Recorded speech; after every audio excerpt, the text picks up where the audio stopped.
యేసుక్రీస్తు నామంలో బెతస్తా విడుదల పరిచర్య తరపున మీకు ప్రేమపూర్వకమైన వందనాలు. ఈ దిన వాక్య ధ్యానము, ఆయన నీతిని న్యాయమును ప్రేమించుచున్నాడు, లోకము యెహోవా కృపతో నిండి ఉన్నది. కీర్తనల గ్రంథం 33వ అధ్యాయం 5వ వచనము. న్యాయవంతులు దేవునిని ఎందుకు స్తుతించాలి అనే దానికి మరిన్ని కారణాలు ఈ అధ్యాయంలో వ్రాయబడి ఉన్నాయి.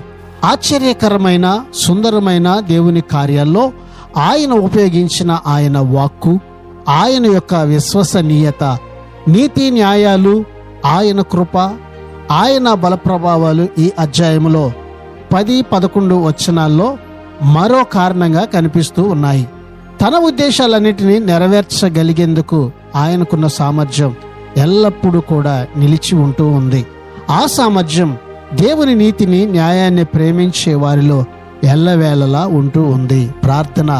మమ్మలను మిక్కిలిగా ప్రేమించిన మా ప్రియ పరలోకపు తండ్రి, మా మంచి యేసయ్య, మరొక నూతన దినాన్ని మాకిచ్చినందుకు నీకు వందనాలు, స్తోత్రాలు చెల్లిస్తూ మేము ఎల్లవేళలా నీతిని న్యాయాన్ని ప్రేమించొచ్చు, నీ కృప వెంబడి కృప చేత బలపరచబడి ముందుకు కొనసాగే ధన్యతను ఇదిగో ప్రభువా ఈ దినాన్ని నీ ప్రజలందరికీ మీరు ప్రసాదించుమని యేసు పరిశుద్ధ నామంలో ప్రార్థించి అడిగి వేడుకుంటున్నాము తండ్రి.